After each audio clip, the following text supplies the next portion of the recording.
Welcome to Freethinker Fireside, where we put the human and humanist one cozy chat at a time. My name is Helen, also known as Hell's Bells. Before we get started, I do want to do a quick promotion. For those of you that are part of the atheist community and also maybe volunteer for the ACA, Jason Freeman, his family's going kind of through a rough time, and his son Eli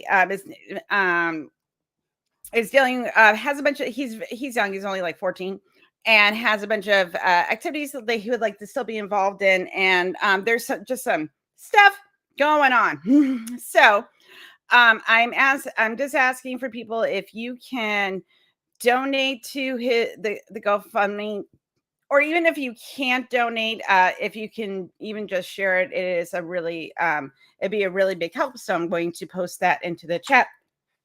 So if you do that, that's great. I'm going to be promoting this for the next few shows, just to help out my friend and help out his family, because Jason's a really good dad, and it's just a bunch of crap going on. I can't go too much into it, but if you can even share the link or help support him, that'd be great. So now that that's out of the way, I would like to introduce my guest as husband bring me wine. Good husband. I have Coleman Watts on the show this week from Think This Through. So we're going to say hi to Coleman. Show. Hi, Coleman. Welcome to the show. And so hi, my cat says hello too. So how are you? I'm great. How are you? I am doing wonderful. Thank you so much for being on the show. I really appreciate it. Thank you so Absolutely. much. So tell the people who you are and what you do, and do a little bit of shilling.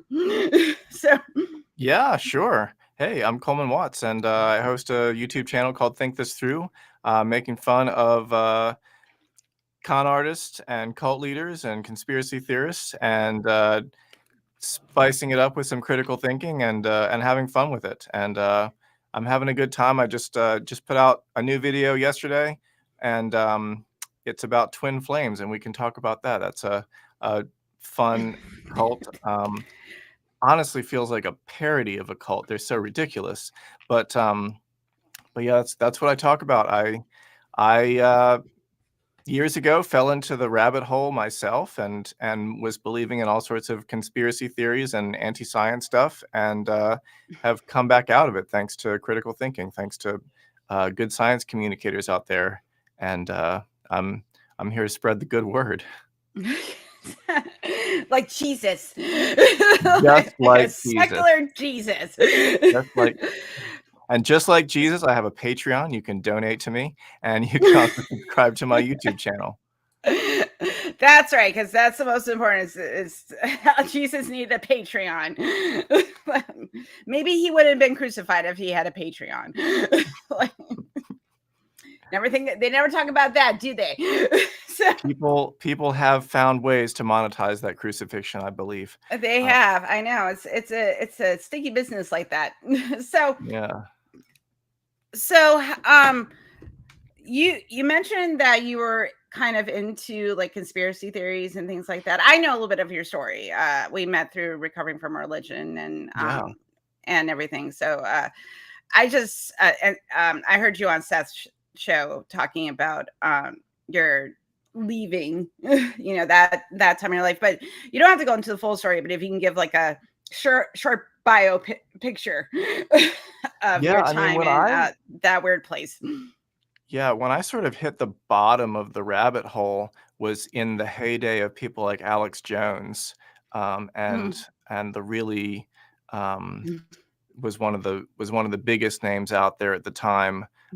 People, peddling theories like 9/11 was an inside job, which was something that I had no reason to disbelieve because people that I knew and trusted believed it. And, who has time to do their own research on everything? I mean, conspiracy theorists love to believe that they've done their own research. They haven't. No ordinary human being has time to research every topic, every news piece that comes up. So it's just a matter of what influences you have and what authorities you trust. It's not It's not that one group has done research and the other hasn't. Um, so yeah, I fell into it because of my social circles, really, and it there were appealing things about being in conspiracy land, and it was it felt like a sort of an exclusive club, and hey, now I'm in debunking land, and which is an even smaller, even more exclusive club as the Right? as the conspiracy theories become mainstream. um, there's not doesn't feel like there's so many Yeah, of I us didn't, anymore. you know, it is one of those things that living in, the internet age, and that you like, if you were the weirdo that was up like at like 2 o'clock in the morning listening about how UFOs were going to invade the United States, you were just that weirdo, but now there's communities where there's a bunch of other weirdos that also believe that, aliens are going to invade the United States anytime now. It's going to Yeah. happen, Oh, or they're already absolutely. here. I don't know. I don't know. They're living among us right now, apparently. Yeah, and So I almost have this sort of like punk rock pride that I was into some of these conspiracy theories, but before they were cool. Like I was I was into UFOs before Fox News picked it up, and everybody's talking about it now. So yeah, that was the things it's crazy how mainstream this stuff has become, because I was I was hitting some really deep dark corners of the dark web in about 10 years ago, where people were Mhm. saying things like, I didn't necessarily agree with all of the stuff, but I was exposed to it. Um, Right. uh, where people were saying things like, empathy is the downfall of Western civilization. That was like a very fringe, very like deep dark secret back when I was Right. into it. And now, like, now I've got that punk rock pride of like Elon Musk is tweeting that now. Like the biggest voice on Twitter is now saying that loudly and proudly. And I think a lot of people don't even know what he's talking about, but I do, because I saw those. I mean, that's like the alt-right great replacement theory basis. Oh, Um, and so that's what he's talking about. It's a dog whistle for that. yeah. I unfortunately, or fortunately, depending on what view lens you're viewing this through, I found out. I don't. I find the way people think fascinating, and especially narcissists. So I ended up falling down an Elon rabbit hole, and I found out that he believes in like Silicon Valley eugenics, which is so much fun, but using AI and data to figure out like who are the best people. So it's just another form of eugenics Wow. in the modern world. Because that's what he thinks, and also like he thinks like straight white rich men should be the ones to propagate the population. That's his whole thing, which I find very Mhm. funny. Yeah. It's Because I'm just like, oh honey, oh no. these are all people who like read Ayn Rand when they were in their 20s or something, and like that's the basis of their philosophy. Yeah, the only two things I know about Ayn Rand is that she was a capitalist, Yep. and she wrote very shitty erotica, and was the basis for the BioShock video games. Other than that, I have like some knowledge, but I have like a layman's understanding just because of the pools we swim in, you know. Mhm. Um, so what was the thing that slowly got you out of that way of thinking? And then we can start talking about cults. Yeah, let's talk Yeah. about cults, because I think it's all related. But yeah, before we launch into that, what got me out? That's a tricky thing to figure out, because it wasn't just one thing. And like everybody wants to hear like, what was your aha moment? And it's like, well, there were a lot of them. Yeah. And one of them was that um, one of them was that in the intellectual dark web, people people were very righteous about their intellectuality, and if that even is a word, and their intellectual prowess, their debating skills, their ability to ferret out logical fallacies, to say and to have zingers like facts don't care about your feelings, right? And so I actually started to take that seriously, and I was like, "Wow, I should try and learn more about logic and about Mhm. inductive and deductive reasoning because that's what these bros are all talking about." Um, and so I did, and so like I started to learn more about logical fallacies and learn more about pseudoscience and magical thinking and all of the sort of erroneous things that could make people go wrong mentally. And so two things happened there. One was that I started to apply it to things that I had believed before I got into my current like rabbit hole. So things like UFOs or things like spiritual gurus um, or energy healing or water memory um, or homeopathy or things like that, and be like, Yep. wow, I used to I was never, like, strident about any of this stuff, but I believed it, and, Yep. um, and so it was like, "Oh, wow, this is really helping me." Like, being one of Like a these, silver. colloidal silver, yes, thank you. Yeah. Um, Yeah. That's the stuff. yeah, that was the stuff, that was the stuff. Oh, I yeah.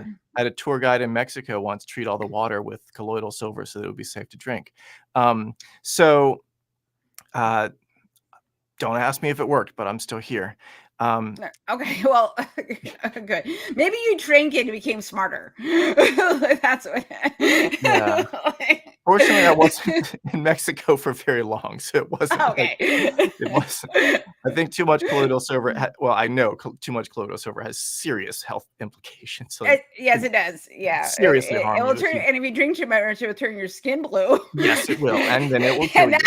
that's a concern. Whether or not it kills any bugs or bad things in your body, is up for debate, but it will kill you, so, Yeah. watch out for that. Um, so anyway, so I was applying this sort of, uh this logic, shall we call it, to things that I formerly believed and was freeing myself of a lot of bad ideas and a lot of things that I'd formerly thought. And then the second thing that happened was that I started applying it to the things that were being thrown around the rabbit hole that I was in, the intellectual dark web, things like Mhm. great replacement theory, things like um, uh, you know, th- uh, things like some very like I don't God, it's been so long. Um, but conspiracy theories that were swirling around that eventually turned into QAnon. And so I started Mhm. applying that same logic to those things. And the same people that were saying facts don't care about your feelings were believing these baseless conspiracy theories about Pizzagate and shit like that. And Right. so that was one thing that got me out, was realizing that this is complete hypocrisy. Like this isn't applying the same standards of logic that they demand of other people. Right. I guess that's good enough. Let's talk about cults. That's more fun. Well, just so you know, like, in relation to what we're going to talk about, when one of my things that got me out of like woo woo new age Yeah. magical thinking was I was in a psychology class and we were talking about like attraction, and I said, and this was like the early part of me and my husband's marriage. We were still in that honeymoon woo woo, everything's beautiful stage. Yeah. And I said, I go, well, I said, I feel like, it was like spiritually meant to be. And Mhm. my psychology professor goes, no. He goes, this is pattern recognition, and a deep, deep, deep part of your brain found something so relatable and so attracted to your partner. You have these strong emotions that you thought you were having a spiritual experience, when really this is just your brain and chemicals and hormones and things that make you feel good doing it, chemical stuff. And Yeah. then I was like, oh, okay. And then that was one of those moments that I was like, oh yeah, that makes more sense. So Yeah. let's talk about cults. Let's talk about twin flames, because that was that just in general, like about cults, but the twin flames things. If you guys have not heard about this thing, oh boy. Where to start? Yeah. Yeah. I mean, we could play a little clip of my video to get it started, or we Yeah. can just talk about it. Yeah, if you want to play a clip, that's fine. Yeah. Cool. Well, You should be able to share. we should have tried this ahead of time. Yeah, if not, you can put in the private chat where I can share it. Yeah, sure. Well, yeah. I mean, let's just start off real fast because it'll get us in the In the mood mood. for for You can learn how to get your twin flame too, everybody. yeah. Oh my goodness. Okay. Yep. Okay. Here we go. So I'm gonna share this. Share. Yep. Oh, and that's sharing your stream. We want to share.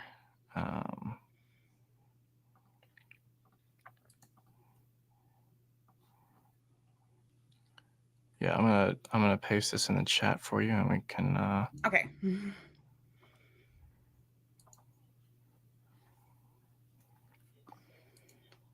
Right here. Oh, sending messages only. Supported for host. No, you should be able. There we go. Private message. There we go. Okay. All right. So let me pull that up. while you're figuring out how to put that up, I will just say that Twin Flames Universe has been accused of being a cult. I probably shouldn't say that it is definitely a cult because I'm not inside. I don't have insider knowledge for everything, but a lot of insiders, I should say, people like the former CEO of Twin Flames Universe, who's now a defector, says it's a cult, and that's good enough for me. And the leaders of it are these two people named Jeff and Shalia, although I still call her Megan because that's her real name. And Jeff changed his Jeff. They both changed their names many times, and for spiritual reasons. And there's so much to talk about. There's so much to impact. This was one of the most fascinating because, I like Scientology. Like Chris Shelton, who is a leader, like a very big activist against like Scientology, because he was in it for 25 years. He was like in upper echelons of Scientology. He just did a deep. I've been listening to his podcast because he just did a deep dive into the mind of L. Ron Hubbard. It is fascinating. Yeah. Because like narcissists are fascinating. They are. They are. They are fascinating to the way that they think. So when I saw this thing, because it's New Agey, which was the pools that I swam in as a pagan New Age woo woo person. I was a leader in the pagan community. Like I got some stories, but this was such a grift, and also forcing people to transition. And as a queer person, I thought that was fascinating. So it was just this rabbit hole. So is there a particular place you want me to queue up? I think just play the intro and then we'll just talk about it. Okay, cool. All right. Once we get to the logo, we can stop and we'll just talk about it. Yeah. Okay, sounds good. Okay. All right. Oh, hold on. Do I have audio? Oh, hold on. Sorry. Do I have audio off? I don't think. Oh, yes, I do. I had audio off. I'm a bad streamer. Okay, let's try that again. Well, Jeff and Shalia Divine, leaders of the so-called Twin Flames Universe cult, have been awful quiet for the past 4 years, ever since 2 bombshell cult documentaries dropped, with multiple ex-followers blowing the whistle on serious abuse allegations. To be clear, they've been accused of being manipulative cult leaders who exploit and abuse their followers, making themselves ultra-rich through cons and pyramid schemes. As the allegations piled up, those two disappeared off social media. No more obnoxious videos by Jeff showing off his luxury cars. No more pointless live streams of the two of them rambling about nothing. Blissful silence. Until now, because there's a new documentary out just as damning as all the others, but with a twist. For some reason, Jeff and Shalia agreed to be interviewed on camera for the first time ever. I certainly wasn't prepared for the level of pressure that was brought in this interview. And probably the last time ever. Because that big mean reporter made Jeff cry. That was. It just gets better, but I have to say, I just want to share some thoughts about these two because, like I said at the beginning of this talk, if I was to make a parody of a cult, if I was to make a fake cult, and which has been done before, there's a great movie about it. I'll think of the title in a second. But if I was to make a joke of a cult, it would look like this. Those two are so obnoxious. They're so entitled. Their dharma talks or whatever they call them are so rambly and pointless and boring.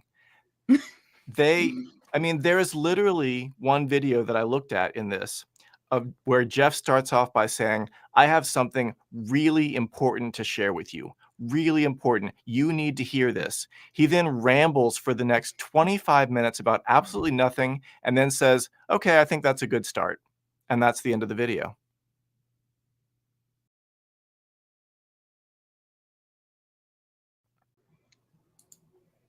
That was weird. Okay. Are we still here? We're back. Okay. Yeah, it just it glitched for a second. So it's the spirits telling us that we can't talk about Jeff. Yeah, apparently not. But yeah, I'll just reiterate that I looked at one video where Jeff says, I have something so important to tell you, rambles for 25 minutes about absolutely nothing, and then ends the video saying, okay, I think that's all I need to tell you. It is that ridiculous. Also, the two of them are selling every cult is selling some sort of hope, right? For a better you. Thank you. Yes. $500, please. Oh my God. Every cult is selling something, right? They're Right. all selling that some hope for desperate people who need something, who at least think they need something. And this cult is no different, and they sell the idea that you can find true love. And who doesn't want that, right? So, Yeah.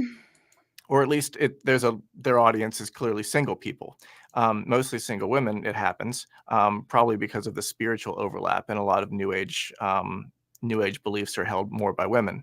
So they hold up themselves as examples, as a lot of cult leaders do.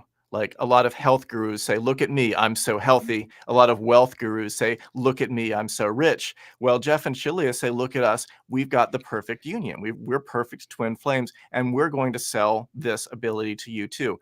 Well, I went back and I looked at their YouTube channel because they've been doing this a long time. Ever since the two of them met, they've been trying to monetize their relationship somehow. And so yeah, I know it sounds so weird. when you say it like that, but that's literally what they're doing. They're selling their own lifestyle, their own relationship to others, and saying you can have this too. But if you look at the two of them, they're just constantly fighting and bickering and arguing. And like I found a video of this is on their YouTube channel. It's still up on their YouTube channel, where hilarious. where Megan is pointing the camera at him and saying, "This is Jeff being a dick," and he's like, "I'm not a dick. You're a dick." And she's like, "You are a dick." And he's like, "Shut up." Like, this is the perfect twin flame union, y'all.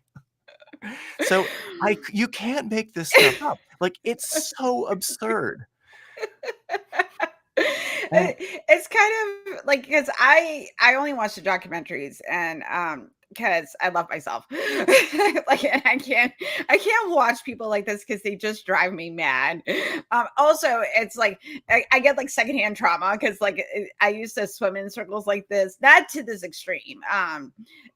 This thing about the pagan and the New Age community are very like, there's so much overlap between the two that like I wasn't ever like really into it, but because I had like this tiny voice back in my head going, this doesn't make any sense. But they talk language I heard a lot, and I'm like, no. But what I find like so fascinating, like, of course your relationship is shit. You're two narcissists together, and somebody has to be the biggest ego in the room. And that's Jeff. Yeah. Oh yeah, because he's a very special boy. Oh, he's a very special boy. He is. And right. So then it just gets weirder because he believes he does a video. They haven't taken down many of their videos. I think that all of their videos make them look bad. And if any of that shit was of me up on the internet, I would try to take it down. But they just leave it up. And however, there are a couple that they have attempted to delete off the internet unsuccessfully. Other people have reposted them. And so there's one video of Jeff surrounded by candles calling himself the Master Christ and saying, I am the Master Christ. And there's another video of him saying, that sounds like a weird kink name.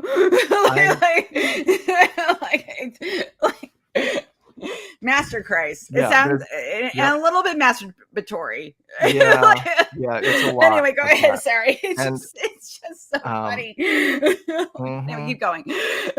Yep. There's other videos that have surfaced of their closed Zoom call meetings that were not supposed to be shared with the public, Jeff just swearing at his followers, calling them names, telling them to do what he says or else, telling them to shut the fuck up. I mean, it's just unreal. And then they hired a PR company in the wake of these two documentaries. They hired a PR company to try to rescue their image. And from everything that I can tell, it went really badly. And I have to watch the whole interview. I have to. I think they ended up firing that PR company because I think that company told them, like, do not do any more of these ridiculous videos that you've been putting out of the two of you looking terrible. They're back at it for the past 3 weeks. This started just 3 weeks ago.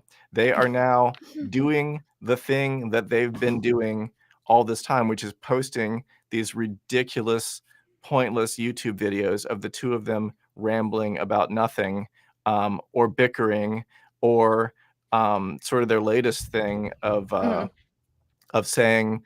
just trash talking the documentaries and trash talking the entire media, and saying that everybody's lying about them and everybody's a liar, and everybody's slandering them, and no specific examples. That's the thing I find so funny about like these type of people, is that we have evidence of you saying words from your mouth and then they like, no, I didn't say that, or I don't really think that, or that was taken out of context. It was out of context. That's always the excuse, right? Like, and I'm like, in fact, well, you saw this because I put it in my video. At one point, the reporter says, you were yelling at your followers. And Jeff says, "Oh, well, that was an act of love." That was wild. I was like, we were joking about it last night. I go, why don't you guys yell at me more? I'm letting you know you love me. Like, and my husband's like, do you want me to yell at you more? With a straight face, he looked at the camera and looked at the reporter and said, I think that it was such an act of love that they came away saying, oh my God, somebody loves me enough to yell at me. Which doesn't, the leapfrog to get there it's amazing. It is because usually I have a no yelling rule in my house. If you want to communicate properly, you don't yell at people. I know that sounds weird. Like I have a standard. and Jeff's over here going like, no, if you really love someone, yell at him. So does he yell at Megan all the time? Like when they're off camera? Like what is going on? Oh my goodness. He's a special boy. It is weird, but it's also so so recognizable if you Right. know anything about narcissists, because everything that they Yeah. do to their victims is always for the victim's own good. It's tough love. They're trying to push you to be better. They want a better you. They just want you to improve. And so Yeah. they're just Yeah. going to push you as far as they can and say that they're doing it for you. They're doing it, you know. I mean, Jeff, I think he even said, That's how abusers talk. This is yeah, for your own good. yeah, exactly. This is for your own good. And he even said another point in the interview. Well, I think it was the same sort of section where he was talking about yelling at people. He was like, "Well, I don't want to do it. I mean, it's very hard to yell at people, but somebody had to, and I stepped up and I gave them what they needed. They needed that tough love." So that's the sort of mental gymnastics that they'll do. It's really weird when you think about it, but it's also not at all surprising if you've ever heard narcissists talk before. And I know several narcissists personally. Have seen a lot of them out there on the internet. Watched the documentaries and read the books about L. Ron Hubbard, and and Alex Jones, and It and uh, is. and Whew. and people like yeah, names, but People like Elon Musk, Trump, like oh these yes, anyone that belong to any sort of who has power and influence, and that still is not enough for them. If you and that's the thing that's depressing almost, because like I always say, like Elon won capitalism, yay for him, he won.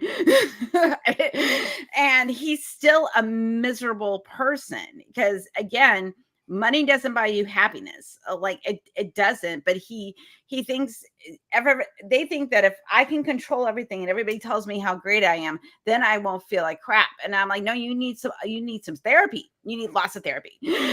And you need to know how to farm like good relationships. Unfortunately, you're not going to do that because that would be a threat to your narcissistic ego. And because you would have to admit that there's something wrong with you, and you would have to admit that you need work. yeah. I mean, in general, even if narcissists do seek out therapy, it doesn't work very Mm. well on them, because if anything, and I've seen this happen before, narcissists will pick up the lingo of the therapist and then just start using that on their victims as well, Right. uh, and start using that start therapizing people, as part of their shtick, as part of their power and control tactics. Yeah. I mean, I think I'm a healthy narcissist. I have opinions and things I need to say, and I think those things should be shared. Whether you agree with me or not, that's up to you. But like nobody goes on the internet and makes content if they don't have like a tiny bit of healthy narcissism. Like because we have experiences and we want to share those with people and stuff. So people will learn from us. But also at the same time, I have no investment if you think I'm great. Like, or lack thereof. Like, I'm just like, eh.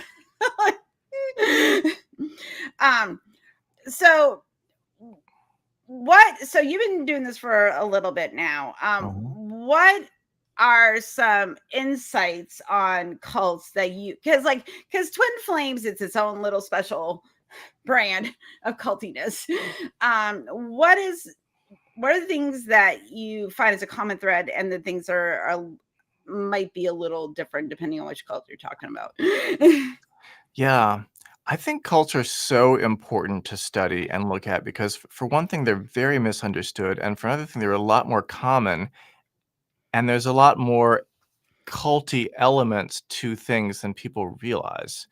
And um, so I highly recommend taking a look at a couple of books. So Janja Lalich is a great author who's written books about cults, and also Dr. Stephen Hassan has written a couple of books, Mhm. including his latest one, The Cult of Trump.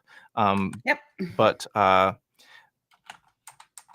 but I recommend taking a look at the real experts, because people throw around the word cult as if they know what it means, and it's sort of become one of those pop psychology terms that people aren't really using correctly.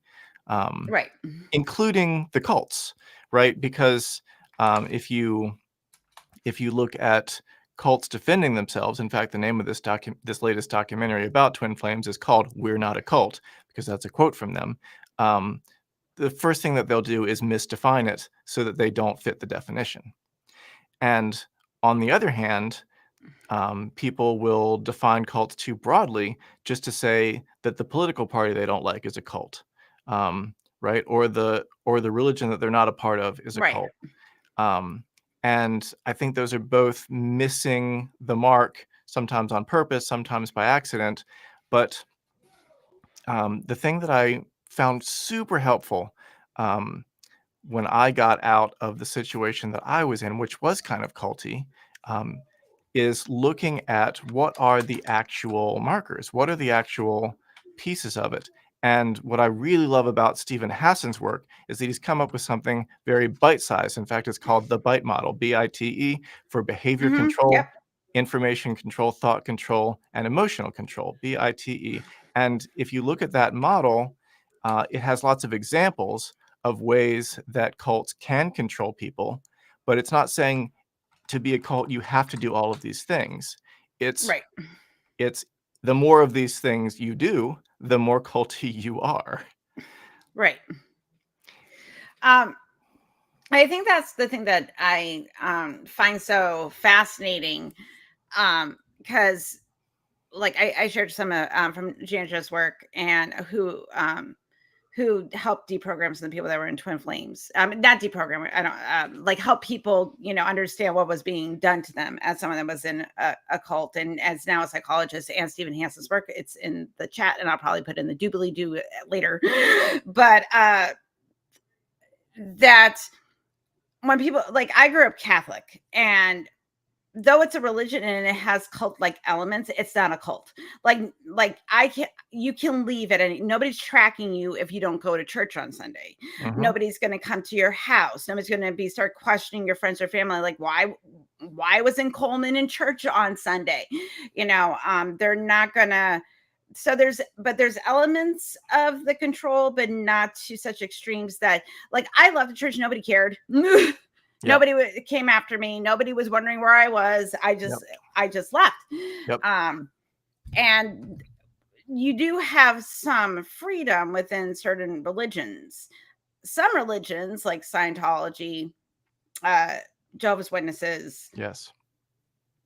Mormonism, those things, they are very, like, extreme, because they not only, well, they do the systematic things of getting people to believe things that don't exist, but also they do the control, making you, thinking that you can't exist without the cult.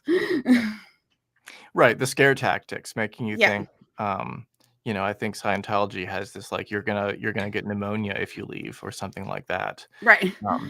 And die, because that was a scary thing back in the day when they were writing their books. Yeah, and I think it's good to recognize both of those things. I think it's really good to recognize the culty aspects of your religion, or of your social club, or whatever it might be, or your self-help group. I think it's really good to recognize those, and also not get super paranoid about it, and recognize, well, here's the things that are not cult-like about it. Because every group is going to have a mix of both, right? And so, and that doesn't mean that they're all equally okay. Like, Twin Flames is way over here on the spectrum. It's way culty. It's got all of the behavior, emotion, information, and thought control elements going on to keep the followers in line, to keep the pyramid scheme, because it's also structured like a pyramid, the whole economic model of it. I know, right? To keep all of the money flowing up to the top, which is Jeff and Megan. And there's a lot of control. Watches, man. That's the whole thing. He needs all those watches. It's very important to him. Really important to him. It's so important. You should watch my video, and it'll all make sense. Me sitting over here like my beaded jewelry. Like I think like this was made by Sydney Davis Jr. for me. I think I paid like $10, and then like my weird queer bracelets I bought at the fair for like $20. Yeah, But yeah, like, hey, but apparently I need a cubic zirconia watch that costs like 10 grand. yeah, To yeah. be I'm cool. showing off my $20 watch here, I know, right? Like, and it makes me. I'd say that it makes me even happier than Jeff's $10,000 right. watches make him, because he's going to be a miserable person no matter what. Yes. I'm sorry. Like it is one of the like I don't understand. This is the thing that I don't especially about Jeff and Megan. This is the thing that I find um kind of fucked up. Like, okay, like they're Which grifters thing? and cults, but they're more down low because they like there's enough self-awareness to go, hey, if I start showing off my wealth, it might not be great for my members to see how much money I have. I mean, like we were talking, like prosperity gospel is like it's wrapped into the religion. Very much so. But like grifters, sometimes they don't want to show how much money they're really making off of their followers because there's that concern about that skepticism. Yep. Jeff and Megan are just all out there, like with their big amethyst crystal rocks that I know those are fucking expensive.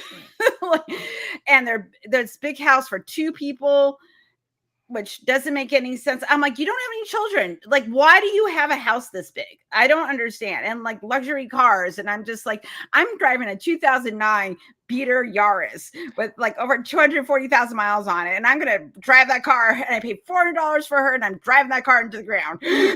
I think one thing that is often the downfall of narcissists is that they just can't get enough, and they can't ever stop trying to see what else they can get away with.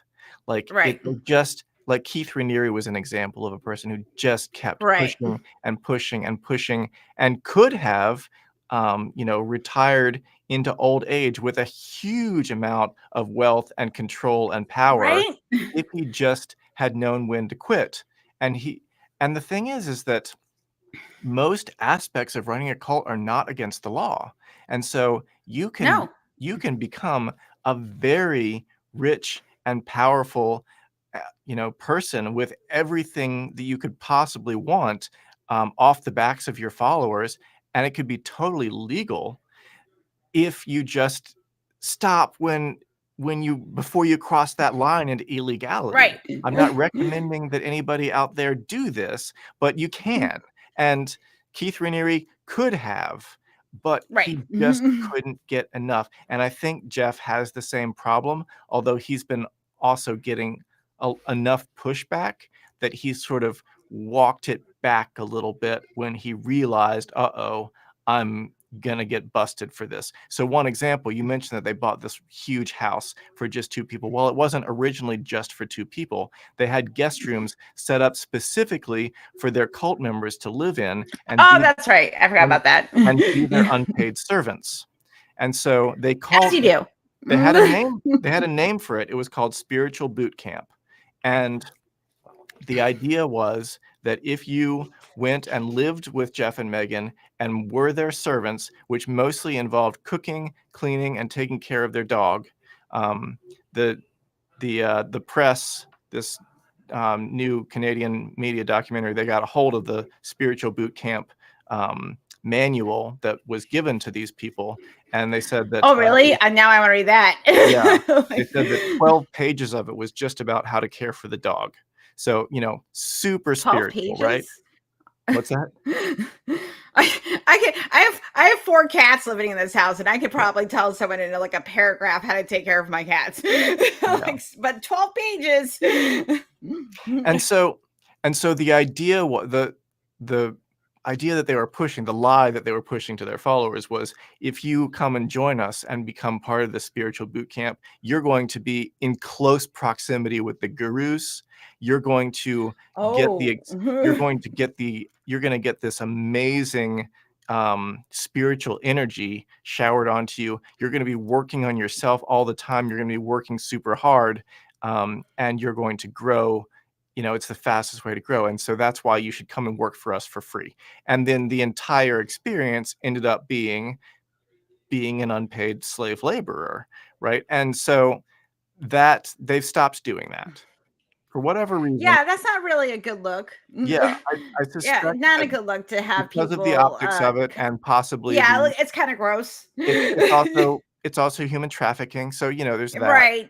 Um, And that's frowned upon. It's also illegal, and so that was crossing that Mhm. line, and so they've realized that they should just come back from that line. So the question is, are they going to push it so far, or have they already pushed it so far with the tax evasion stuff, right? Because they started a Mhm. church. They started a church in order to not pay tax. Oh no. And this isn't a brick and mortar church. This is just a website and a YouTube channel. And they are funneling their business expenses through the church so that they don't have to pay taxes on it. And so the question is, have they gone too far with that? Unfortunately, U.S. laws will let you push that really far because of the IRS tax code. Scientology. Because of the IRS tax code is so lenient with religions. So maybe they can get away with it. Maybe they can't. We'll see. Well, I think also like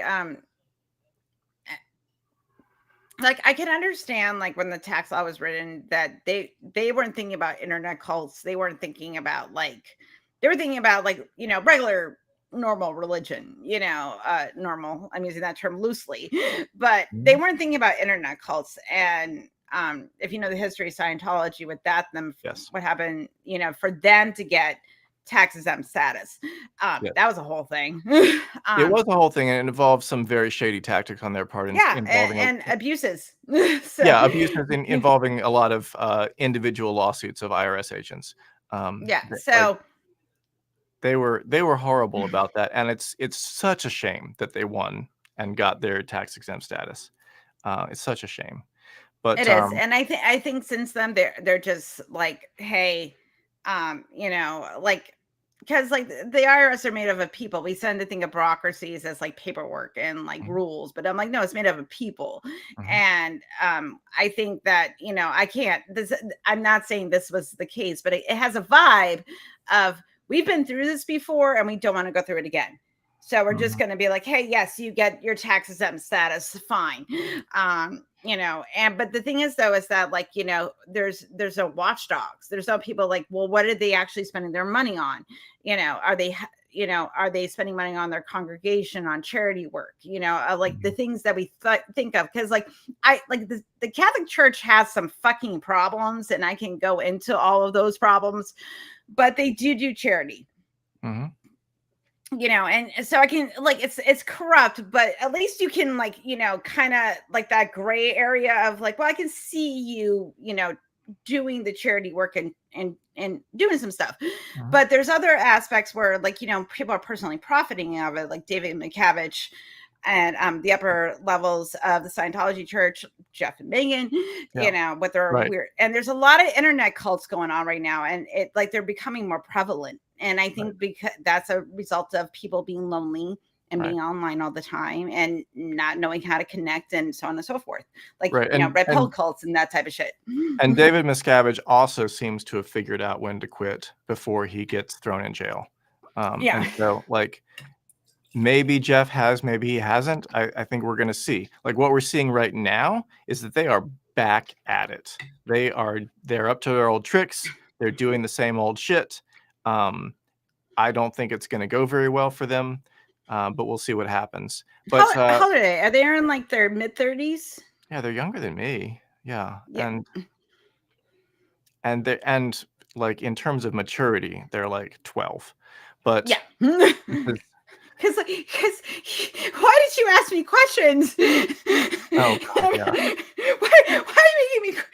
I'm like, dude, what are you crying over? I don't understand. And I'm one of these people that cries over commercials. And I'm so why are you crying? I don't understand. I mean, he says in the interview, I cut out his words because I just thought they were bullshit.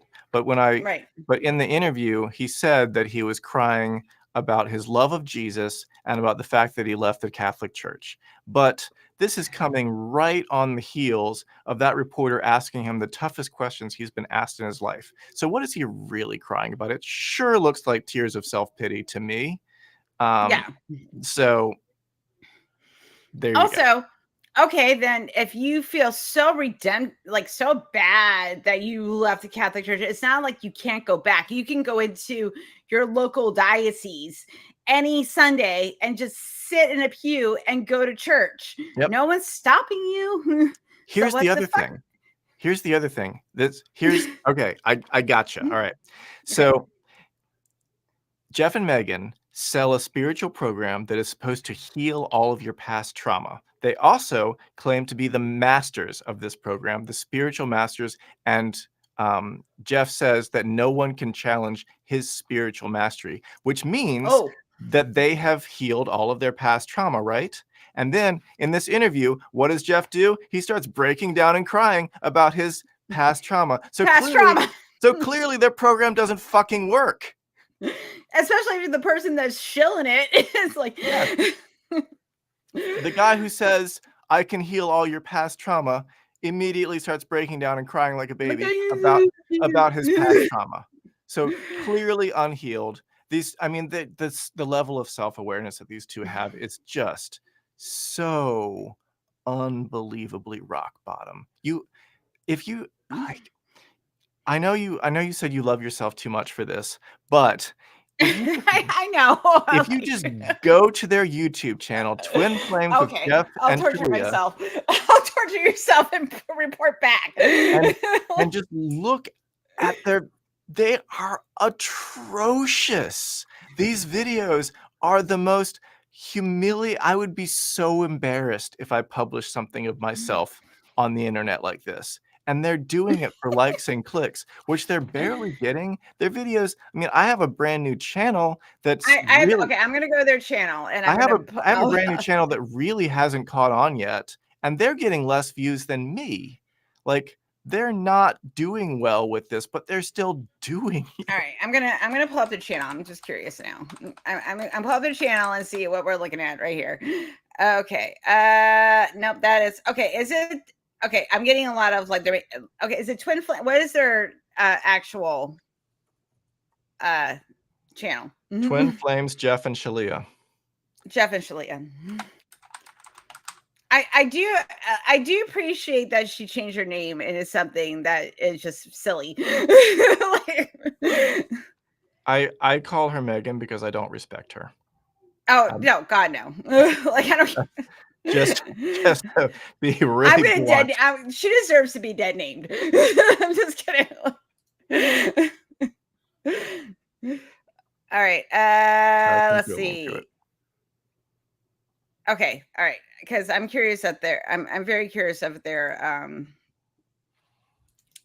views. So let's take a look at this. Okie dokie. All right. We're gonna share because now I'm curious because I love humiliating people that are terrible. So they do it to themselves. Right. It's just I know. ridiculous. That's what makes it beautiful. Okay, so let's take a look. See here on. All right, share. Let's see, Jeff and Shalia share. All right, here we go. All right, wait and show screen. There we go. Okie dokie. Oh no, wrong one. That's the wrong one. Hold on.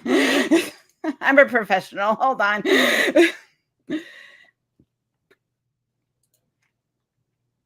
Pull that up for us, Jamie. I think it's that one. There we go. Okay, sure. Yeah, I know. Listen. I need a Jamie. Okay. Okay. I like that. Like they call this. That was 5. How many people? Okay, so they have 30K subscribers. Like they're not small. Okay, though I wonder. This is my question. Is this like people hate watching? Right. That's a good question. They are very explicit that they do delete all We're comments that they don't like. neurodivergent. Oh, Okay, and so Rayman. Oh no. so Oh listen. no. So listen, let me just say something about this. So I ended my video without going into these because I just can't. But I did read their post about it. So Jeff claims, and this is also, well, you'll just see if you recognize the pattern here. Jeff claims that Okay. he has just diagnosed Megan with ADHD and autism based on something that he read from ChatGPT. So that's how he diagnosed her. And she has accepted his diagnosis and now believes that she Are has you serious? those conditions. Yes. And Now, I had to be diagnosed by a professional. no, I should have just used she ChatGPT. was diagnosed by Jeff and ChatGPT. And I just have to say, narcissists love diagnosing people. They love it. It's like candy for them. So yeah. Oh wow. So I Now what couldn't. was I kind of want to watch that now to figure out how he knew this as someone that has ADHD and Well, autism. I would love it. they won't. Well, I suspect I have autism. I have been officially diagnosed. I want to clarify. I have been diagnosed with ADHD. I have a sneaky suspicion I'm on like some kind of autism spectrum. Their videos are so uninformative that there's no possible way that we could watch it and learn anything from it about the answers to your questions. But this I just sent you a link. This is the early one that I mentioned. That's just like, these are the two of them advertising their relationship as the perfect union. This is on their it's only channel. 5 minutes. This is on their Oh, no. channel. It is still up today. I just can't believe it. Honey. Oh no. I love this. I love this shit. I just I don't know what it is about me that like exposing terrible people. It brings me joy. Everybody's got to get your joy somehow. Okay. All right. Let's watch this disaster. All right. Oh, let me full screen it for the full experience, motherfuckers. It was done when I put the camera on. Jeff was singing because he was happy. Because why? No. Come on, make this a good video. You gotta catch me. You can't just. I can't, dude. You can't like tell me that you're turning on the camera to catch me sing. I'll just be like, oh no. Dude, I can't. The fucking video makes noise. I'm recording Jeff being a dick. No, don't touch You're it. a dick. No, you're a dick. You're a dick. You're a fucking dick. It's so much funnier when it's on camera. Why? Because you're a dick? Shut up. That's enough. That's all you need to see. Yeah, that was all I needed. That was enough. Isn't that just like, this is the perfect couple. They're selling you their twin flame relationship. Isn't this I feel. Don't you like, want that for yourself? I mean, I've been in my relationship for 20 years, you know, so but like I obviously I'm missing something. You clearly are. like I don't know why I don't call my husband a dick every, you know. And also when he does something you don't like, why don't you turn on the camera and post it on YouTube? Right, exactly. Like, I don't know, like, okay, I don't know if you're familiar with Paul Morgan. If you aren't, okay, they are two fundy content creators, and they behave like this. They kind of like low grade insult each other on camera. More Paul than his wife, and you see these like narcissistic traits. Like, I got to build myself up to make by making somebody else feel small. But when you get two of them together, it's a weird dynamic because I don't know what that's like, and I don't want to. That's whoo. I'm no narcissist, and and if anything's going to make me my vagina dry up, it's like hanging out with a narcissist. Like, nope, done. The two of them somehow, you know, in a way, they are twin flames. In a way, they truly are created for each other by God. Because who else would want them? Who else would put up with that? It's like, I'm sure you've told your wife, like, I love you, like nobody else would, tolerate me the way that you do and love me the way you do. Like, like I've said that to my husband. I think every couple that, are best friends and they love each other a lot say that to each other. But because but like these two, it's like, no, like really nobody else with a brain in their skulls would want to be in this relationship. Which is sad. If you think about it for 2 seconds. Hard pass. Yeah, and Yeah. this is why I say, like, you can't make this shit up. Like, if I was to make a joke cult, this is what it would look like. This is what this is how the leaders would behave. And yet they're successful. Like they're financially successful. They figured it out. And part of the reason is, by the way, is because Jeff was a business major and was like, that's his obsession. Like, he's obsessed with figuring money. out how to monetize things. And that's why when he met Megan, when they became, Jeff and Shalia, that was one of the first things that they did was start a YouTube channel together, start a social media presence, start trying to monetize it. And Jeff said early on, I believe that a great deal of wealth is appropriate for me. And so so part of it, I think, is because of like his persistence on trying to figure out how to monetize it. And part of it, I think, is just dumb luck. Like there's that statistical survivor bias where it could have been somebody else, and then we would have been talking about those people right now. Like, I think it was just some of it was just complete chance, random chance that the two of them got promoted to, for whatever, some algorithm picked them up, or they got some kind of traction with somewhere. But I don't think they're that special. I think it just because there's other people showing the same type of shit on different on TikTok, on Instagram, on YouTube. It's all same salad, different dressing. Yep. That's basically what it is. But I do think unlike where, like, is it I'm gonna pronounce those people that we used to see in airports, like dressed in robes, the Hare Krishnas. Oh yeah, is that what's it called? Mm-hmm. And like other, like Scientology, you would like walk by a booth and they say like a free personality test and that type of stuff. They don't have to do that a lot anymore. Like, if anyone's feeling like, how do I find the right partner? I'm like, or you look and like, and the algorithm, because the algorithm is going to track what you do. Like, I tend to look up a lot of psychology, and because I went to a research college, I'm very interested in research. So the algorithm knows, like, if we feed Helen bullshit, she's not going to read that. Like the algorithm is going to learn what I'm looking for. That's not magic. That is just like pattern recognition. That's what programs do. Yep.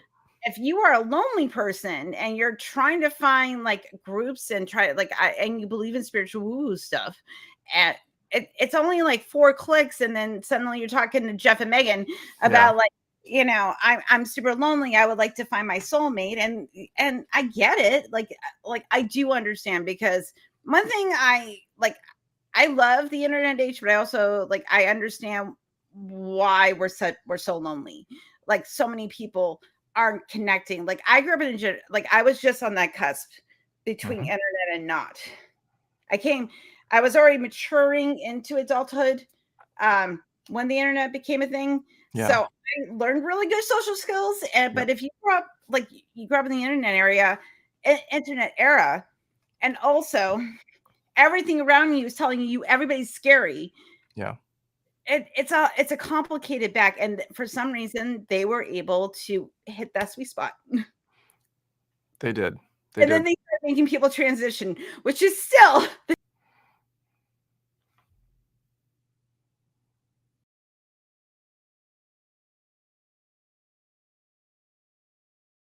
there we go. Hold on. It's my weird. We lost you for a second. No, it's my weird buggy internet. So it's like, and we're back. It's kind of like with the it reminds me a lot of Heaven's Gate.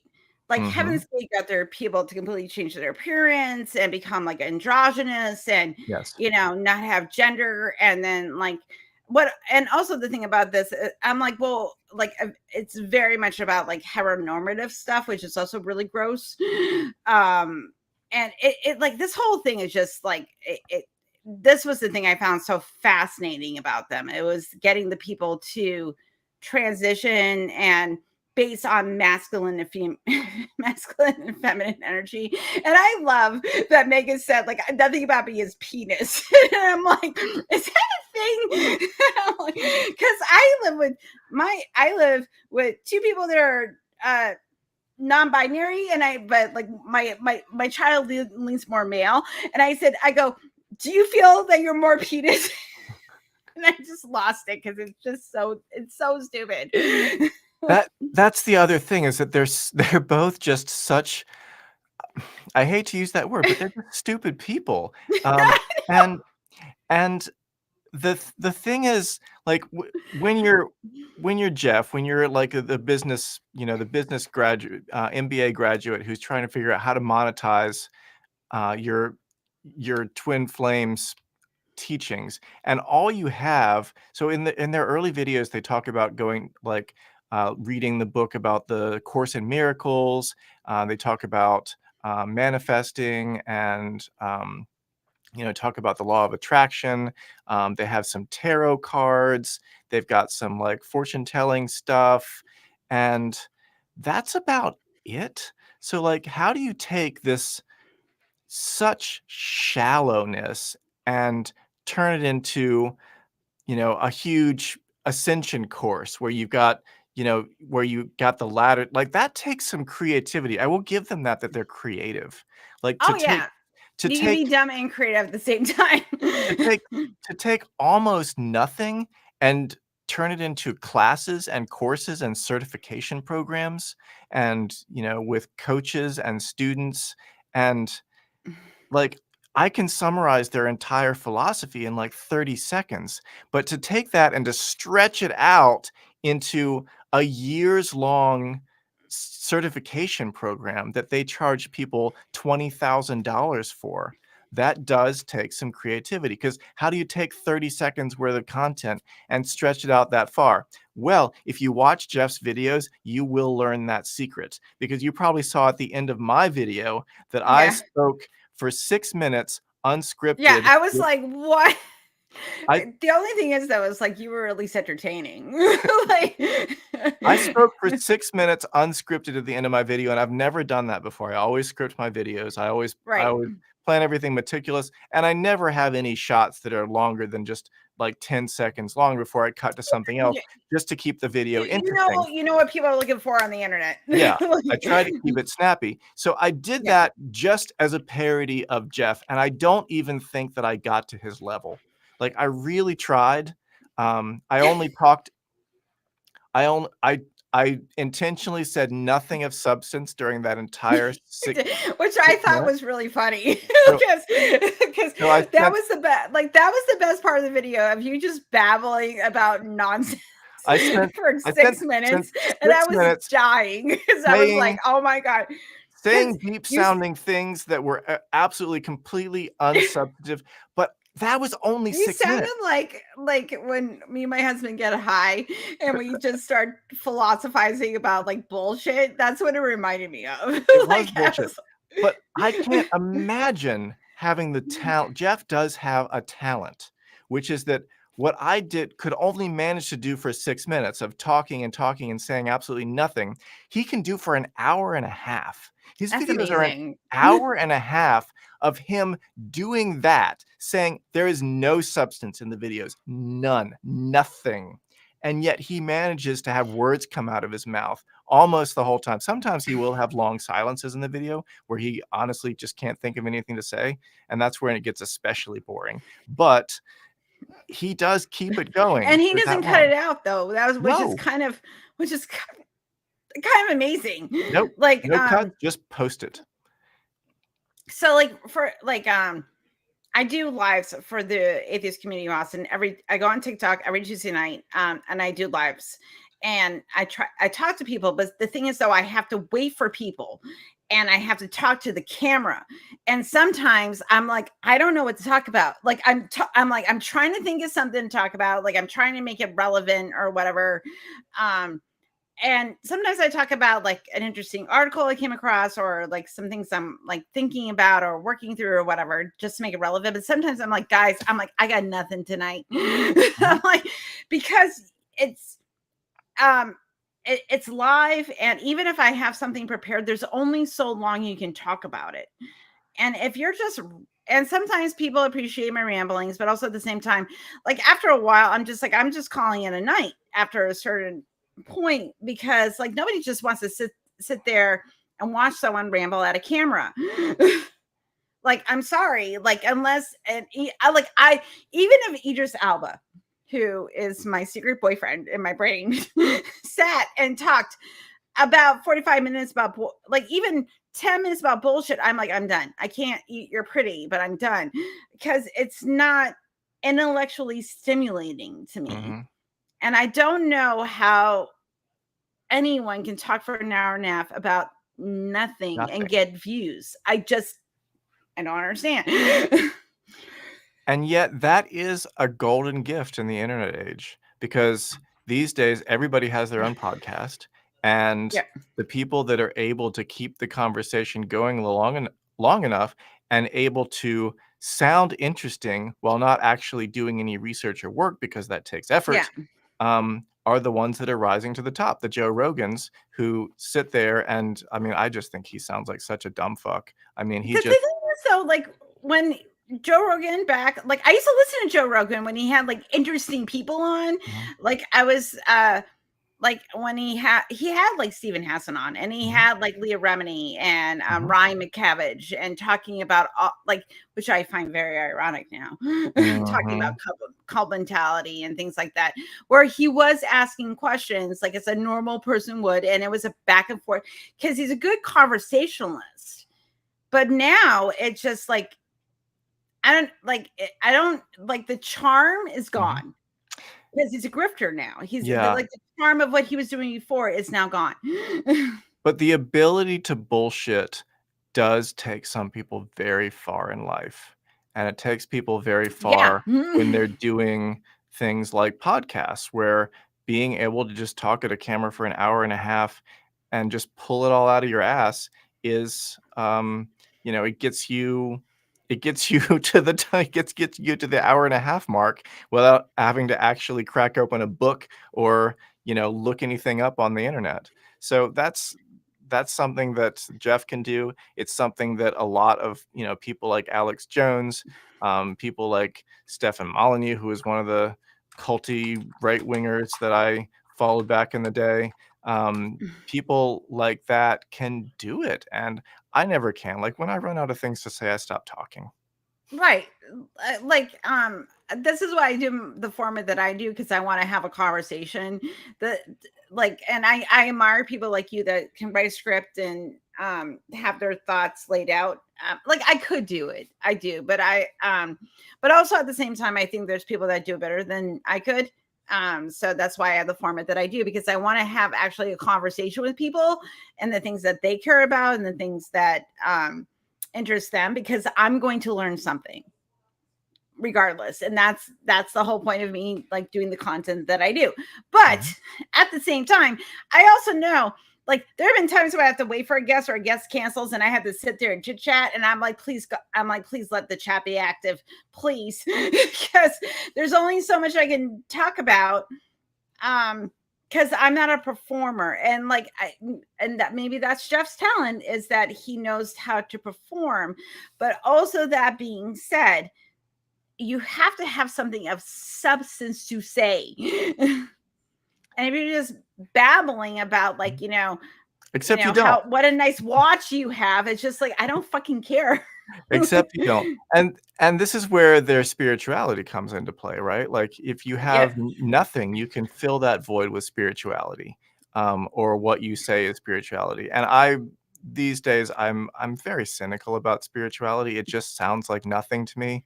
Like when when they talk about people learning spiritual mastery by being their unpaid servants, it's like, okay, just take out the word spiritual, they're unpaid servants. There's nothing else to it. Right.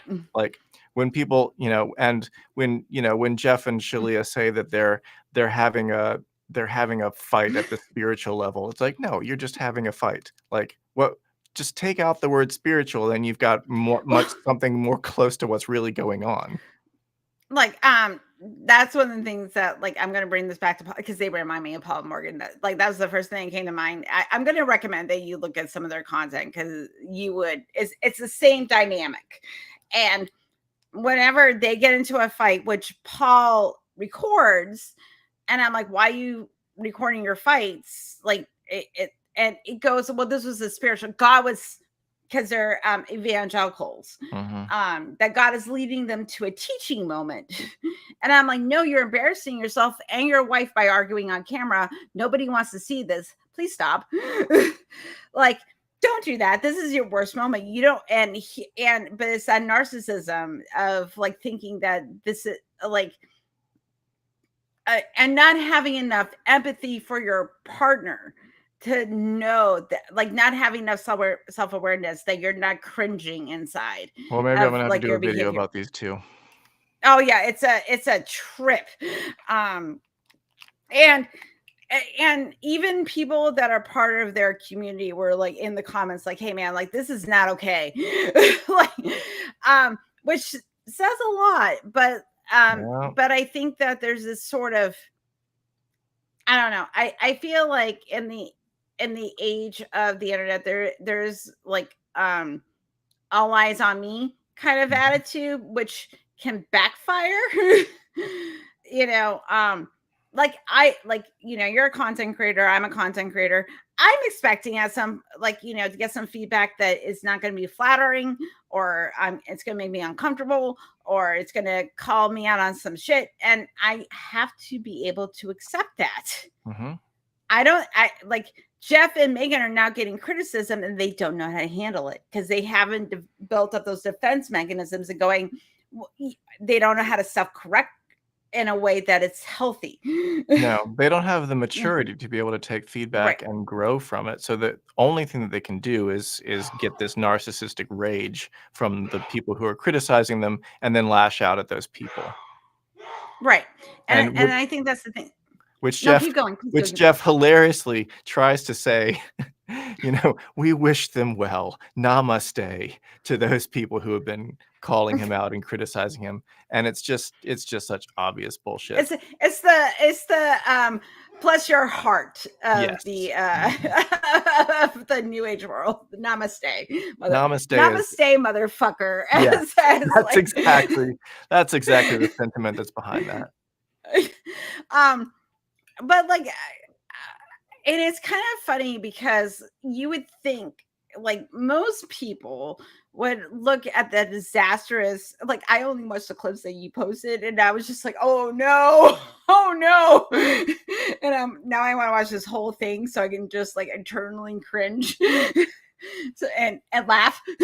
But not having like enough self-awareness to know that you are drowning in your own shit. And it's just like, oh honey, oh no.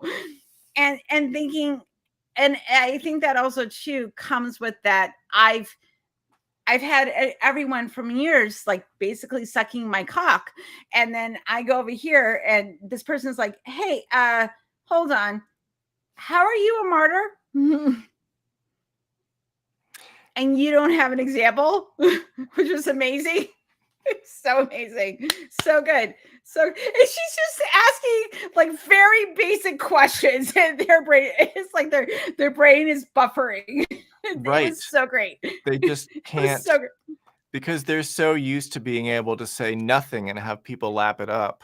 That when somebody asks them a substantive question, they're like, I can't. Like Jeff tries to give her a history lesson, and she's like, okay, give me an example from history. And he's like, oh, me? I'm not Like he literally just crumbled. Poor Megan tries to rescue him. You like if you have not seen this video, oh my god, it's the best because I'm just like, oh, poor baby, because it's just so sad. It's so sad. I'm sorry, it's just too funny. It's too funny. If you folks out there don't know what we're talking about, just check out my video. It's Think This Through channel. The latest I'll put one. it, like, oh my god, I'll put it in the doobly doo. It's so good.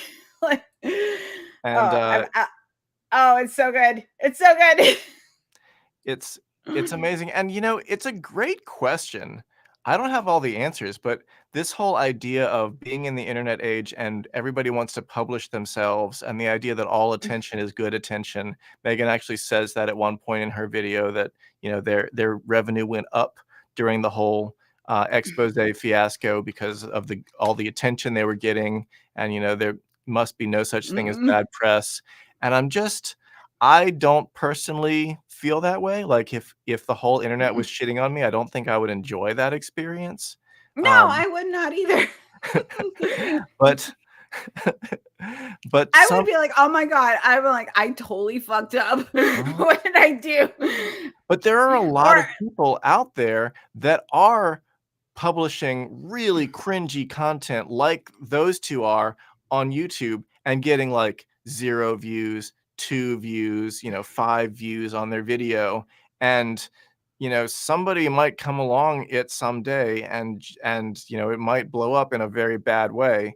So I don't know. I don't know that people should be doing this, but they're not going to stop. People want to be famous. I mean, like I can think of certain people on the internet. Someone whose name runs with Tool, first name rhymes with Jim, that puts out some really terrible content and people lap it up and doesn't have a consistent train of thought. And his morals are bendable depending on what kind of position he's trying to hold. And when he's pushed against opposition, he cowtails and he will shift his goalpost. So he's also taken funding from Russia for his program. So there's that. Yeah, there's that. So,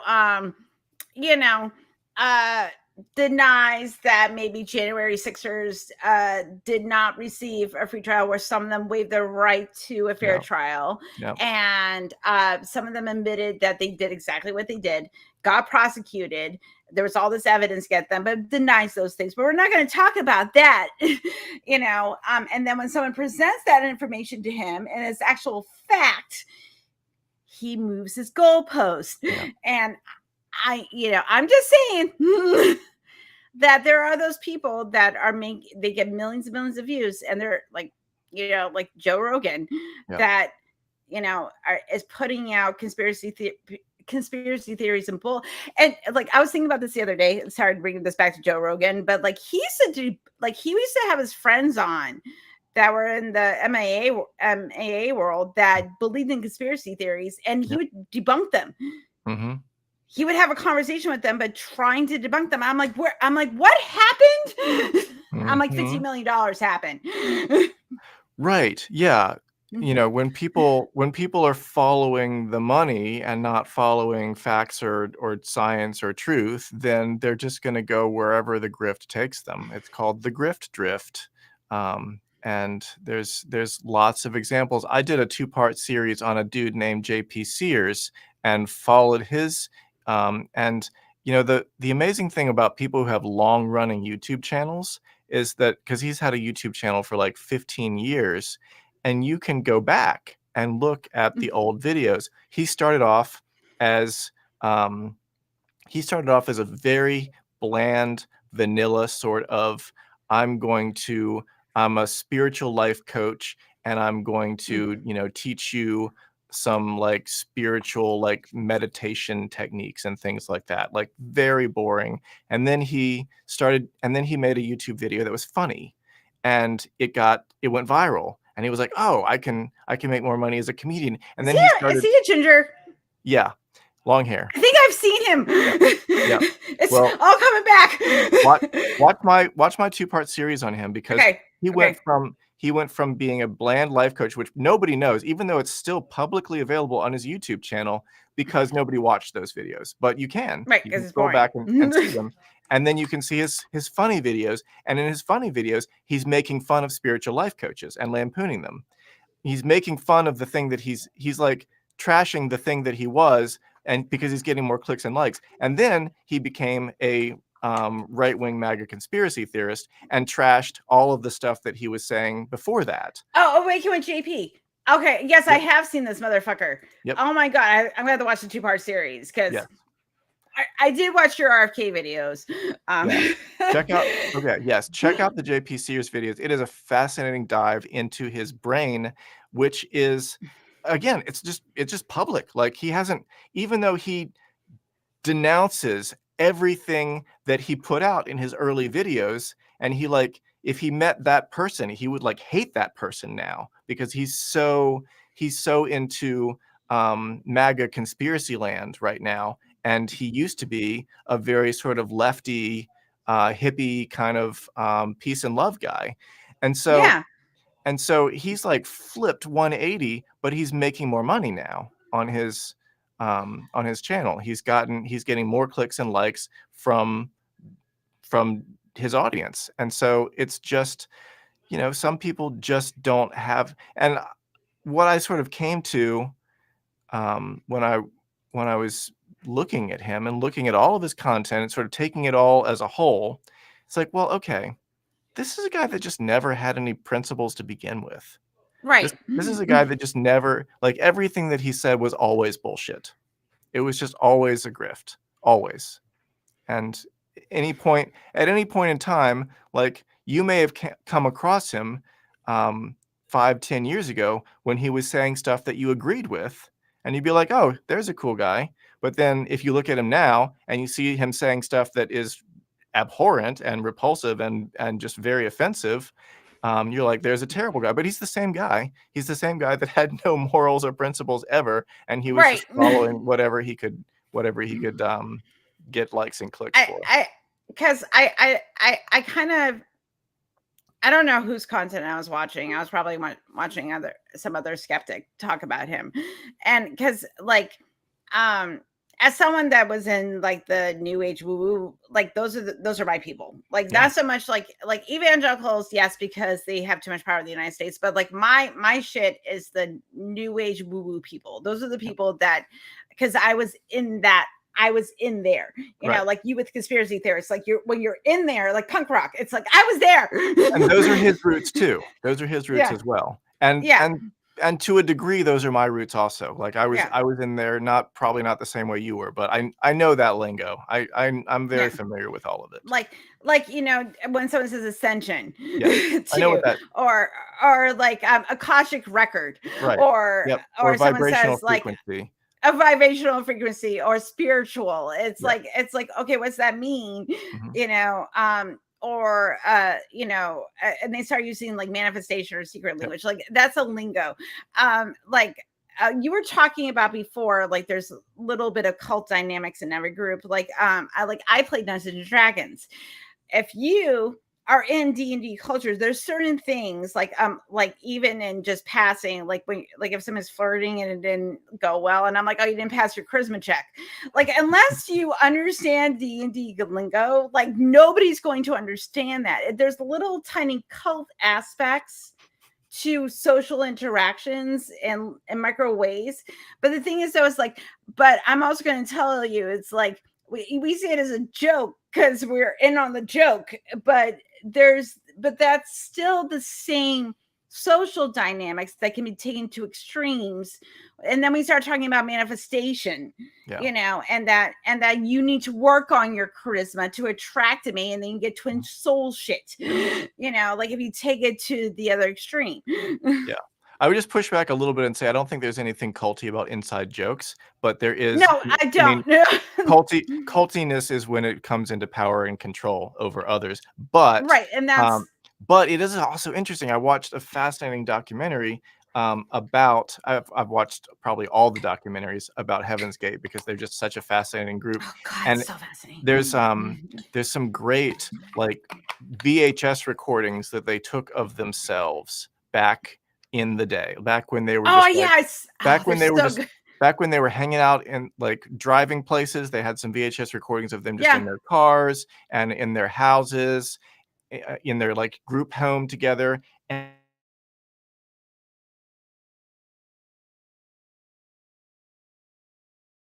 really bad things, then like it was like a little nerd fest. It was like they might have Yeah. all have just been some just nerdy guys playing D&D together. Like there was videos of them like in their cars, saying, we're beam me up, Scotty, and we're going to the mothership, and like just like Yeah. is nerd humor, like Star Trek references. Like that was what they were all about. It was very it was very lighthearted, it seemed.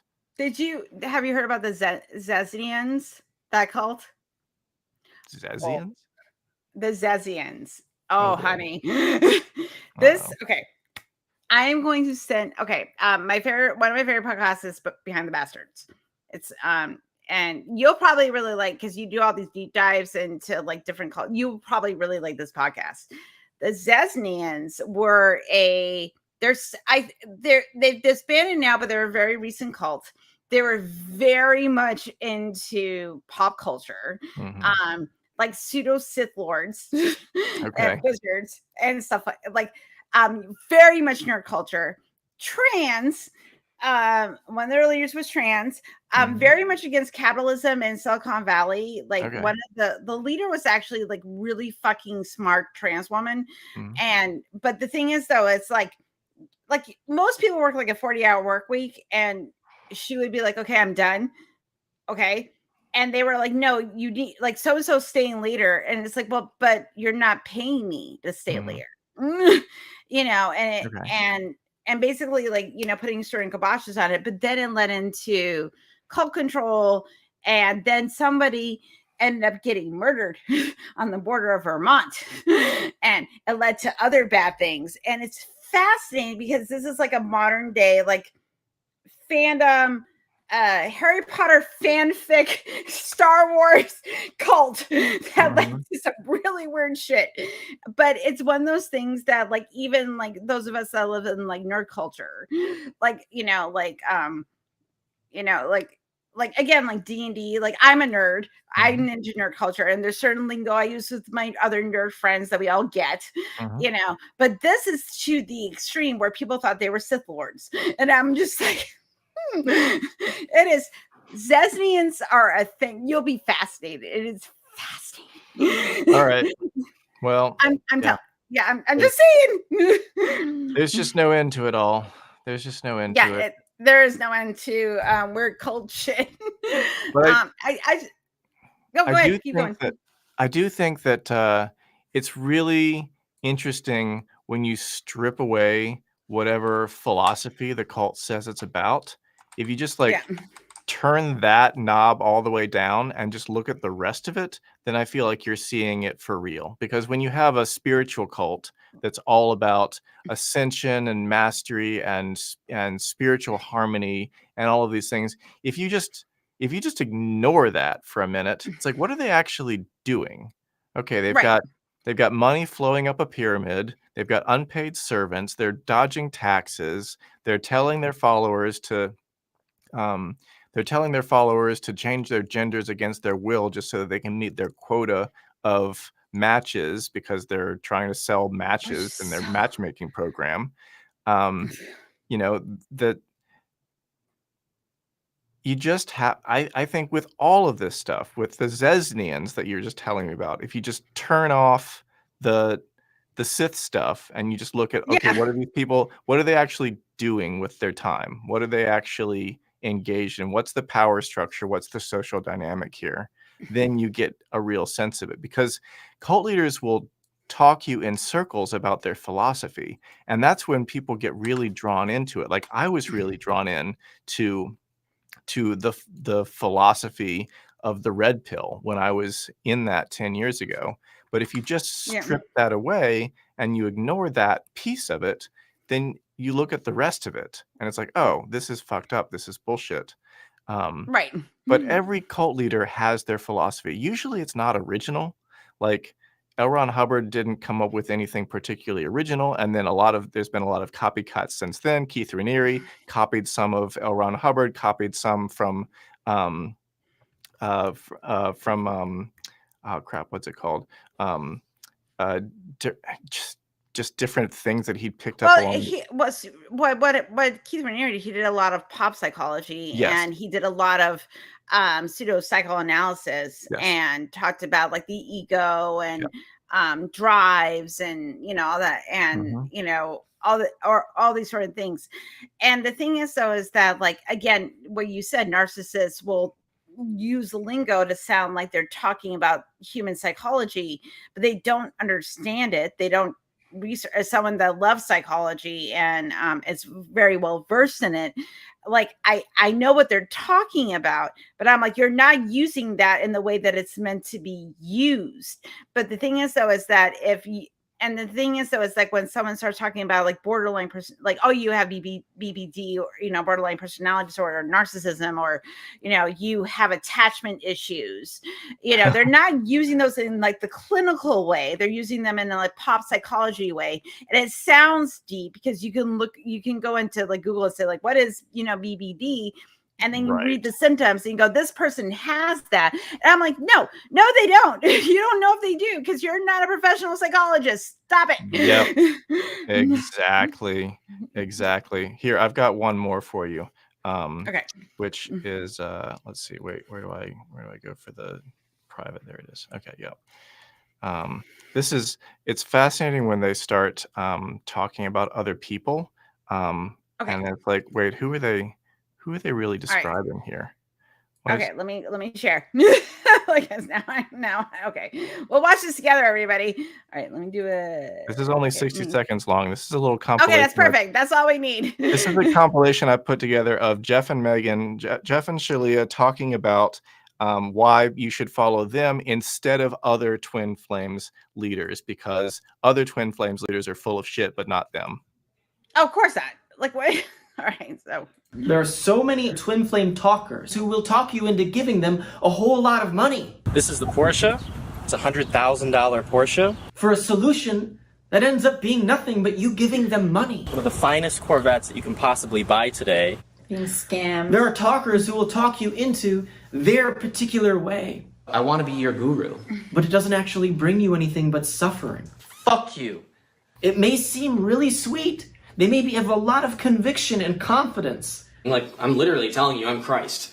It may seem innocent, for example, but like the ripple effects on a person's life that you're influencing can be deep and traumatic. And I want to make sure that all of you are doing your fucking jobs. There are a lot of false spiritual teachers out there that basically rehash spiritual terms and words into their own mishmash of vocabulary, and they get like a cult following, and it's really crazy. There are so many twin flame talk. That was amazing. That was a really good reel. That was so good because it's like, wow. Oh my god! Like, who are they talking about exactly? And how do they know all of this? They seem to have some first-hand experience. Okay, here's the question about this. Is this like some convoluted self-awareness that like is like, what is this? Like, I'm like, you're doing the thing that you're telling people not to do. It's like, what? It's kind of amazing.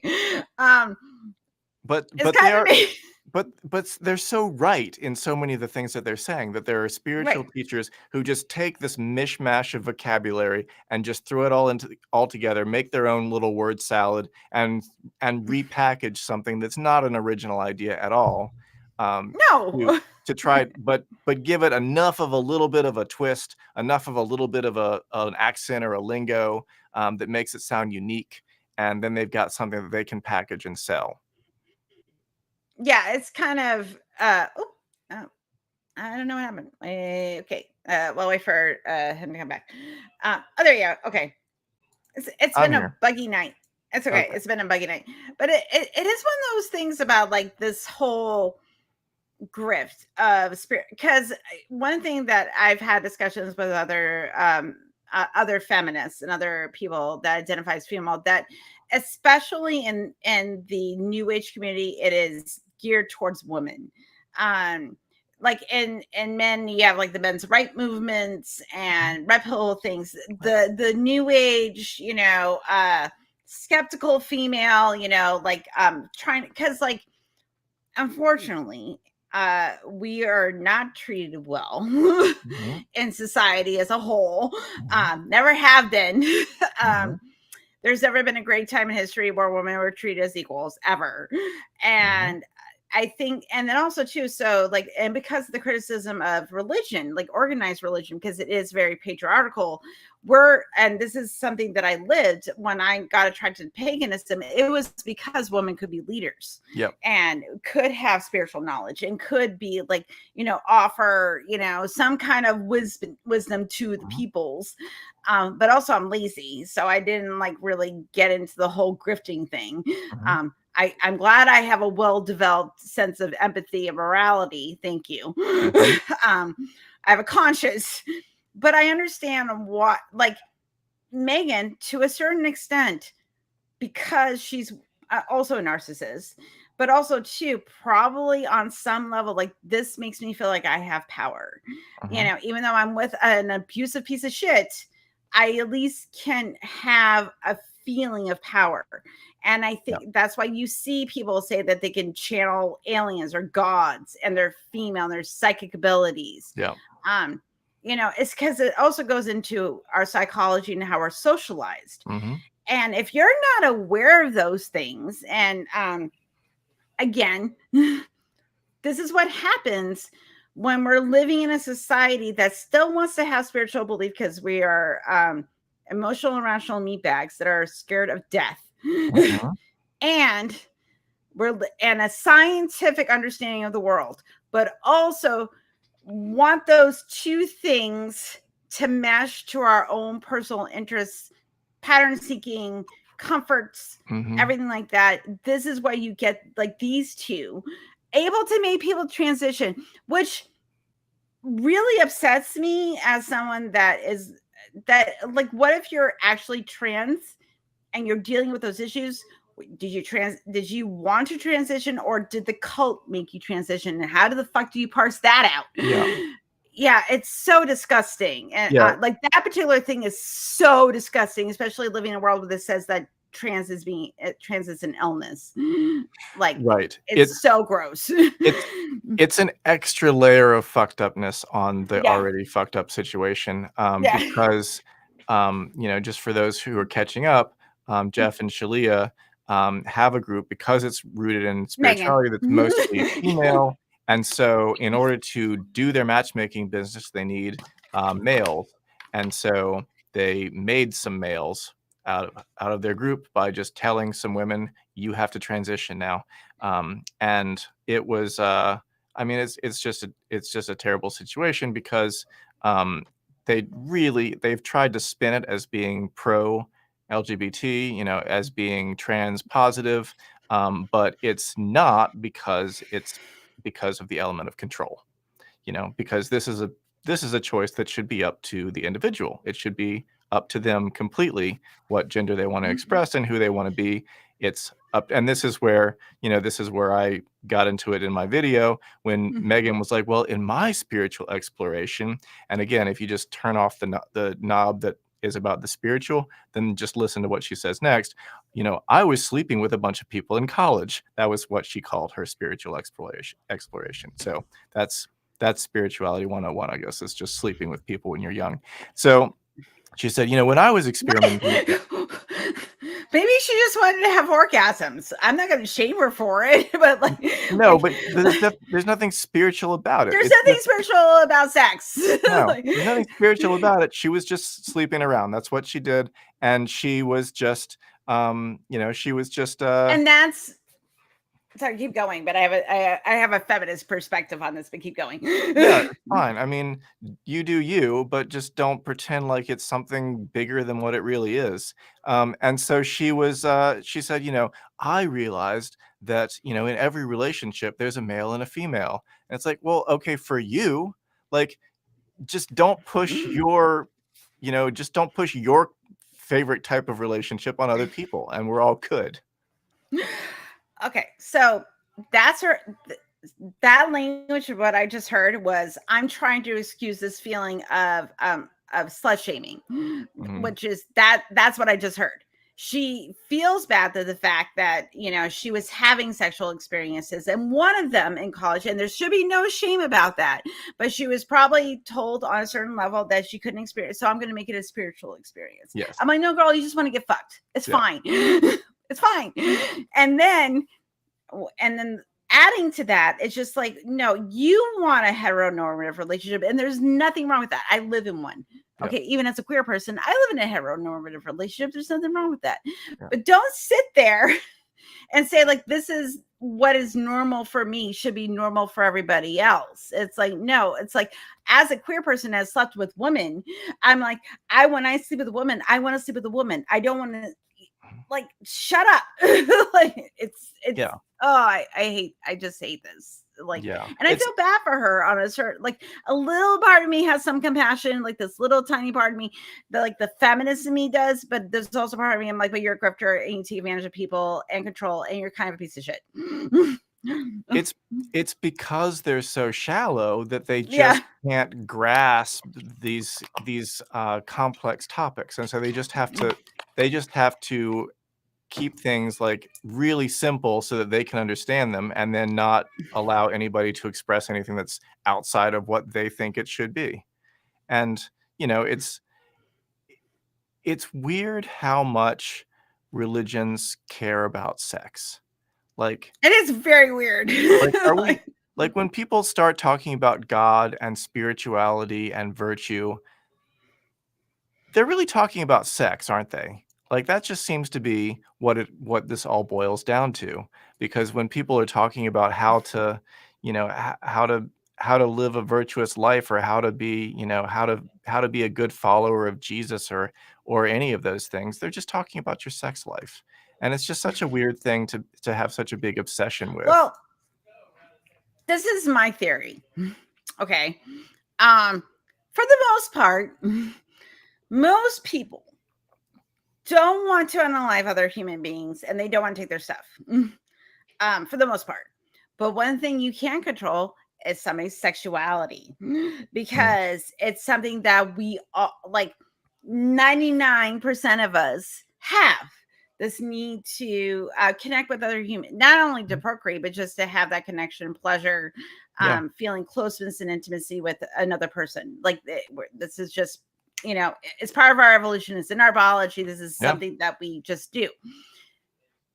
But what is an easiest thing to do is to make someone feel shameful about it, make it something gross and dirty, and then then the shame cycles happen, and then you're able to control people better, because or having an orgasm makes you feel like you're losing control of yourself, and you have to have control over yourself, because, like, if we don't have control over yourselves, then it's going to be like the fall down of society, and then, like, the trans and the queer people take over, and then we'll have chaos, and then, like, Jordan Peterson will, like, lose his mind. And I'm like, okay, man.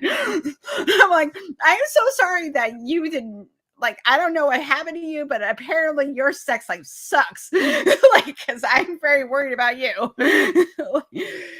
Like, and because, like, when you're like the rest of us, where sex is just a part of your life, and it goes through ups and downs and different phases, but it's just like a part of just being a human. You're just like, I don't know why everybody's making such a big deal about this. Because, like, I don't worry about anybody other. Like, okay, if I'm attracted to someone, maybe I think about their sex life for like 30 seconds, and then I move on with my life. I'm not really concerned. Yeah, it is something that, and yet priests spend their entire lives thinking about that, so, and not getting it, I guess. So that's Yeah. that's So I that's mean, something to think about is like how much should this think about your purity culture trauma. mhm. Anyway, so we went over the hour and a half, but we probably did more content than Megan and Jeff. So good for us. That was a lot more than they would have talked about in that Yeah, hour and a half. probably. Yeah. So, where can the people find you? And what is the video that you would recommend the most that people watch, other than the Twin Flames one? Because that's just, oh boy. Yeah, I mean, watch whatever you're interested in, but my channel is called Think This Through, and I talk about a lot of different cults and grifters. I've done some recent videos about a uh, Joe Mercola and his psychic guru who's channeling an interdimensional being. I've Ooh. talked about RFK and his I weird watched some of beliefs. those. That was His buddy Del Bigtree and some really really batshit stuff that he said. I did a video recently about a conference on the Mandela effect, and people who actually, like grown ass adults who actually believe that their misremembering of movie quotes is because they're from an alternate dimension. And I've oh, that's concerning. so check it out. Why? Hopefully you'll have fun watching that stuff. Yeah, so please, all of you, if you like one thing, you are very funny. You do, and also your wife is also very talented, so it's She's really great. Yeah, so please watch his work, because like I've really enjoyed it. Like I'm telling you, me and my family were cracking up last night. I'm just making fun of like all this silliness that is going on. So please do like and subscribe to Coleman's channel.